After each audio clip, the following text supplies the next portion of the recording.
God. You're all into, satisfaction in God. Get that? Can't you just say, do you have to always stick in that word satisfaction? I mean, can you just say the inner essence of worship is having Christ as a greater treasure than everything in the world? Just leave out that word satisfaction. Why you got to stick that emotionally laden word in there? I feel really strongly about this. You might detect. 2 reasons. Number 1, being satisfied with Christ is implied in saying he's your greatest treasure. And I want to push that in your face. I want to push it through your eyeballs into your heart, or into your eyeballs into your brain, and then down into your heart. I would really like you to feel what I feel right now and believe what I believe, namely that if you say, and you must say this if you're a Christian, Christ is my greatest treasure.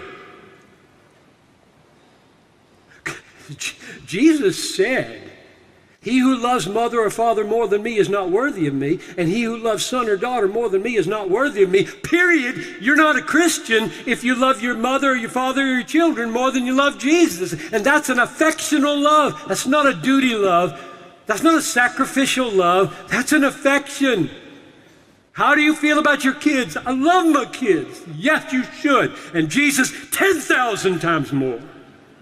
And if you don't love him more,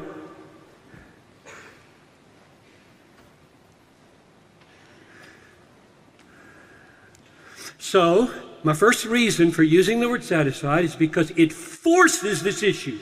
It forces people who are willing to use the language of treasure or commitment or belief while their hearts are going after stuff.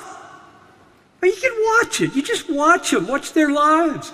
Jesus is a weekend thing. All week long, what they watch on TV, what they do, it just has nothing to do with their heart's delight in God. Nothing. I personally don't want to encourage those people to think they're Christian.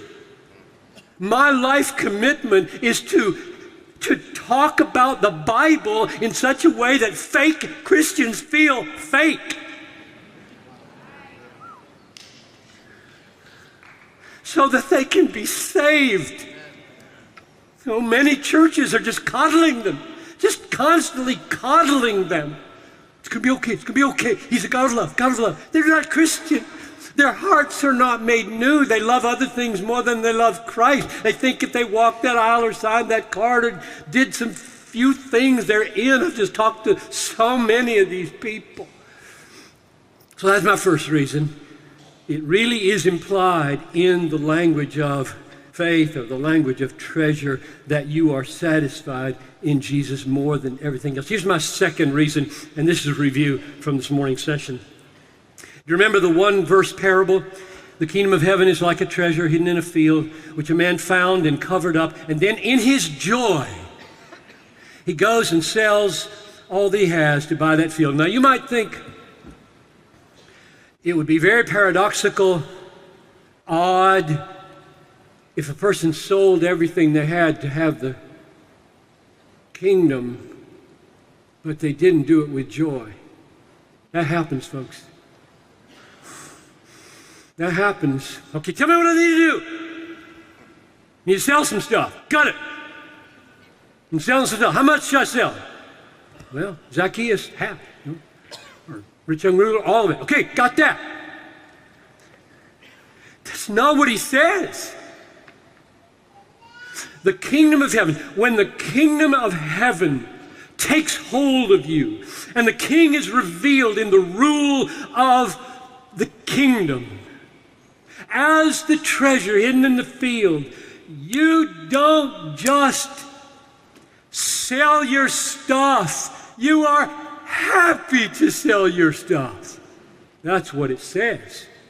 I can't tell you how long, maybe 22 years, I read that verse and skipped right over that apa karos autou.